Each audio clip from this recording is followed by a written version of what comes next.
लेकिन अब बरसों पहले डिंपल के साथ काम कर चुकी अनीता उनसे टकराने को तैयार है। राजेश खन्ना की लेडी लव अनीता आडवाणी और उनकी पत्नी डिंपल कपाड़िया के बीच टकराव की सबसे बड़ी वजह है आशीर्वाद। राजेश खन्ना का बंगला आशीर्वाद।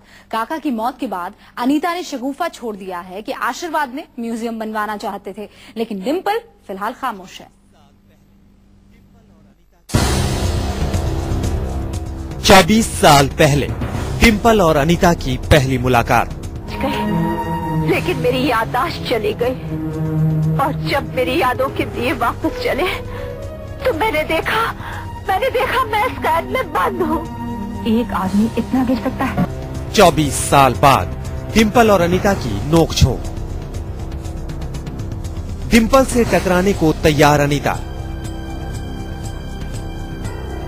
काका की आखिरी इच्छा के लिए डिंपल से टकराएंगे अनीता।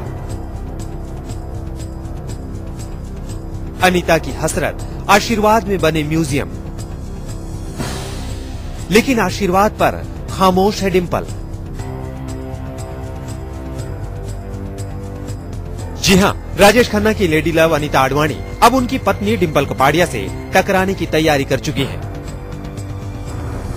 करीब 24 साल पहले डिंपल के साथ फिल्म साजिश में काम कर चुकी अनीता आडवाणी उन्हें फिल्मी पर्दे पर तो टक्कर नहीं दे पाई थी।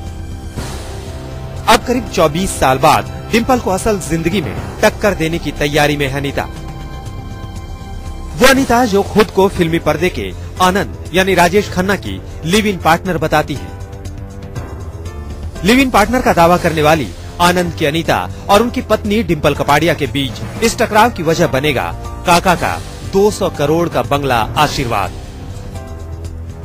जिस तरह से अनीता राजेश खन्ना की मौत के बाद बंगले को म्यूजियम में तब्दील करने की बात कर रही है, उसे देखकर लगता है कि वो काका की आखिरी ख्वाहिश पूरी करने के लिए किसी से भी टकरा सकती हैं, फिर चाहे वो डिंपल कपाड़िया ही क्यों न हो।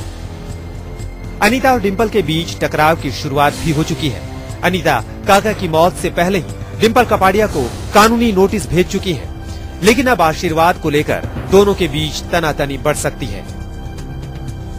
करीब 10 सालों तक राजेश खन्ना के साथ रही अनीता चाहती है कि किसी भी हाल में आशीर्वाद में म्यूजियम बनना ही चाहिए। मैं तो चाहती हूँ कि इस आशीर्वाद का म्यूजियम बने, ये मैं चाहती हूँ। वो उनकी तमन्ना थी खन्ना साहब की, और वो म्यूजियम बने, वही मेरी इच्छा है। अनीता आडवाणी का कहना है कि काका की आखिरी ख्वाहिश यही थी कि आशीर्वाद में म्यूजियम ही बनना चाहिए, लेकिन डिंपल कपाड़िया आशीर्वाद को लेकर अभी तक खामोश हैं। अनीता इस बात से भी हैरान है कि उन पर आशीर्वाद को हड़पने का इल्जाम आखिर कहां से और किसने लगाया, जबकि उनकी ऐसी कोई मंशा नहीं है। वो तो सिर्फ काका की आखिरी ख्वाहिश के लिए लड़ रही हैं। चाहती हूँ कि आशीर्वाद को म्यूजियम बनाया जाए, क्योंकि काका जी की यही इच्छा थी। मैं सफाई में यही कह रही हूँ कि मेरे को कोई तरह की आशीर्वाद में कोई लालच नहीं है। आशीर्वाद पब्लिक को बिलोंग करता है, और जो एलिगेशन सब झूठ है। अनीता तो डिंपल पर यह भी इल्जाम लगाती रही है कि काका के आखिरी दौर में उन्होंने काका का साथ दिया। उस वक्त डिंपल कहाँ थी? काका बीमारी से तो लड़ ही रहे थे, अकेलेपन से भी उन्हें जंग लड़नी पड़ रही थी, लेकिन उस वक्त डिंपल ने काका का साथ क्यों नहीं दिया? राजेश खन्ना की मौत के बाद से ही अनीता भी बेहद गमगीन थी। क्या बोलूं, तो पूरी दुनिया उजड़ गई, पूरी जिंदगी वीरान हो गई। बिताए हुए वो सारे पल आप पे 12 साल दिन रात बिताए हुए सब खत्म हो गया। अनीता शुरू से डिंपल कपाड़िया और काका के परिवार को लेकर सवाल उठाती रही है। जब अनीता को राजेश खन्ना की अंतिम यात्रा में शामिल होने से रोका गया, तो उन्होंने बाद में अपने घर पर ही राजेश खन्ना का चौथा किया, जिसमें अनीता के करीबी लोग शामिल हुए थे। यानी हर कदम पर अनीता आडवाणी डिंपल कपाड़िया से टकराने का मन बना चुकी है। अनीता बार बार इस बात पर जोर दे रही है कि काका की आखिरी ख्वाहिश पूरी होनी चाहिए, लेकिन मुश्किल की बात यह है कि इसका फैसला डिंपल कपाड़िया को करना है कि आशीर्वाद का क्या होगा। दिक्कत यह है कि अभी तक डिंपल ने आशीर्वाद को लेकर कोई भी फैसला नहीं किया है।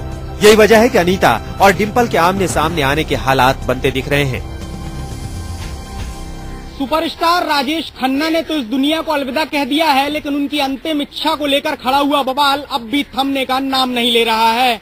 एक तरफ जहां उनकी करीबी आशीर्वाद बंगले को म्यूजियम बनाने के लिए कानूनी लड़ाई लड़ने का मन बना रही हैं, वहीं दूसरी तरफ काका का परिवार इस पूरे मामले पर चुप्पी साधे हुए है।